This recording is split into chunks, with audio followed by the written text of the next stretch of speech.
ಹಣ ಬರ್ತಿದೆ, ಆದ್ರೆ ಉಳಿತಿಲ್ವಾ? ನೀವು ಮನಿ ಪ್ಲಾಂಟ್ ಇಟ್ಕೊಂಡಿದ್ದೀರಾ? ಆದ್ರೆ ಒಂದು ಸಣ್ಣ ತಪ್ಪು ನಿಮ್ಮ ಹಣವನ್ನೇ ಹೊರಕಳಿಸ್ತಿರ್ಬೋದು. ಮನಿ ಪ್ಲಾಂಟ್ ತಪ್ಪು ದಿಕ್ಕಲ್ಲಿದ್ರೆ ಧನ ಲಾಭ ಬರ್ತದೆ, ಆದ್ರೆ ನಿಲ್ಲಲ್ಲ. ವಾಸ್ತು ಪ್ರಕಾರ ಮನಿ ಪ್ಲಾಂಟನ್ನು ಈಶಾನ್ಯ ಅಂದ್ರೆ ನಾರ್ತ್ ಈಸ್ಟ್ ದಿಕ್ಕಲ್ಲಿ ಇಟ್ರೆ ಹಣದ ಹರಿವು ಜಾಸ್ತಿ, ಮನೆಗೆ ಶಾಂತಿ, ಜೀವನಕ್ಕೆ ಸಮೃದ್ಧಿ. ಸಣ್ಣ ಬದಲಾವಣೆ, ಆದ್ರೆ ದೊಡ್ಡ ಫಲಿತಾಂಶ. ಈ ವಿಡಿಯೋ ಸೇವ್ ಮಾಡಿ, ಇನ್ನೊಬ್ರಿಗೆ ಶೇರ್ ಮಾಡಿ, ಹಾಗೂ ಚಾನಲ್ ಅನ್ನು ಸಬ್ಸ್ಕ್ರೈಬ್ ಮಾಡುವುದನ್ನು ಮರಿಬೇಡಿ.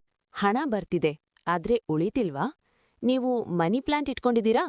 ಆದ್ರೆ ಒಂದು ಸಣ್ಣ ತಪ್ಪು ನಿಮ್ಮ ಹಣವನ್ನೇ ಹೊರಕಳಿಸ್ತಿರ್ಬೋದು. ಮನಿ ಪ್ಲಾಂಟ್ ತಪ್ಪು ದಿಕ್ಕಲ್ಲಿದ್ರೆ ಧನ ಲಾಭ ಬರ್ತದೆ, ಆದ್ರೆ ನಿಲ್ಲಲ್ಲ. ವಾಸ್ತು ಪ್ರಕಾರ ಮನಿ ಪ್ಲಾಂಟನ್ನು ಈಶಾನ್ಯ ಅಂದ್ರೆ ನಾರ್ತ್ ಈಸ್ಟ್ ದಿಕ್ಕಲ್ಲಿ ಇಟ್ರೆ ಹಣದ ಹರಿವು ಜಾಸ್ತಿ, ಮನೆಗೆ ಶಾಂತಿ, ಜೀವನಕ್ಕೆ ಸಮೃದ್ಧಿ. ಸಣ್ಣ ಬದಲಾವಣೆ, ಆದ್ರೆ ದೊಡ್ಡ ಫಲಿತಾಂಶ. ಈ ವಿಡಿಯೋ ಸೇವ್ ಮಾಡಿ, ಇನ್ನೊಬ್ರಿಗೆ ಶೇರ್ ಮಾಡಿ, ಹಾಗೂ ಚಾನಲ್ ಅನ್ನು ಸಬ್ಸ್ಕ್ರೈಬ್ ಮಾಡುವುದನ್ನು ಮರಿಬೇಡಿ.